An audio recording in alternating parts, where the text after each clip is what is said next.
హల్లెలూయా. ఈ దినము దేవుని వాగ్దానం చదువుకుందాం. యెషయా గ్రంథం 32:2. మనుష్యుడు గాలికి మరుగైన చోటు వలెను, గాలివానకి చాటైన చోటు వలెను ఉండును. ఎండిన చోట నీళ్ల కాలువల వలెను, అలసట పుట్టించు దేశమున గొప్ప బండ నీడ వలెను ఉండును. మన ప్రభు యొక్క మనుషులు పై విధముగా ఉందురు. ఒకసారి ఒక సువార్తికుడు కొండ ప్రాంతంలో సేవను ముగించుకొని అడవి మార్గమున వచ్చుచుండెను. హఠాత్తుగా ఒక ఎలుగు వంటి ఆయనను చూచి తరమసాగెను. ఆయన తన ప్రాణమును గుప్పిట్లో పెట్టుకొని ఎంతో వేగముగా పరుగెత్తెను. ఎలుగుబంటియు విడిచిపెట్టక వెంటాడెను. ఇక తప్పించుకోలేనని తలంచిన ఆ సువార్తికుడు తేరి చూడగా సమీపమున ఒక బండ, అందులో ఒక చిన్న సందు కనుగొని బండ సందులో దాగి ఉండెను.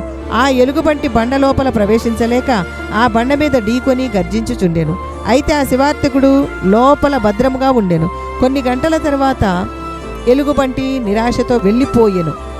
అప్పుడే ఆయన గ్రహింపగలిగెను, అది సాధారణమైన బండ కాదు, నా కొరకు చీల్చబడిన బండ అని గుర్తించి వెంటనే దేవుని స్తుతించెను.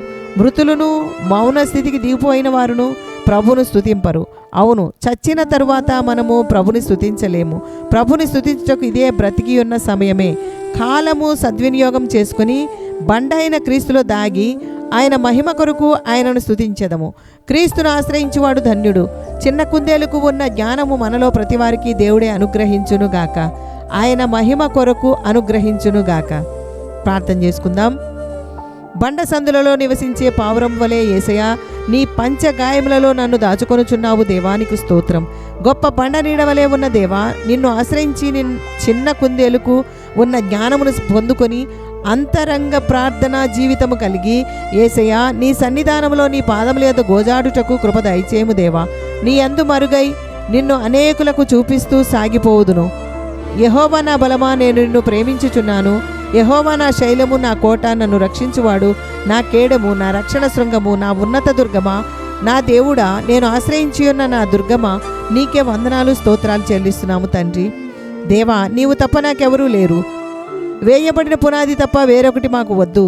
దేవా, బండ మీద పునాది కలిగిన వారమై వర్షం కురిసిన, వరదలు వచ్చిన, అలలు విసిరిన చిన్న కుందేలు వలె జ్ఞానము కలిగి కదల్చబడక ఉందుము. నీ వాక్యమే మా బలము, నీ అభిషేకమే మాకు సమృద్ధి జీవము. నీ కృప ద్వారా భద్రపరచబడుచున్నాము. కడమట్టుకు నమ్మకముగా ఉండుటకు కృప కలుగజేయుము. యేసు నామములో అడుగుచున్నాము తండ్రి. ఆమెన్.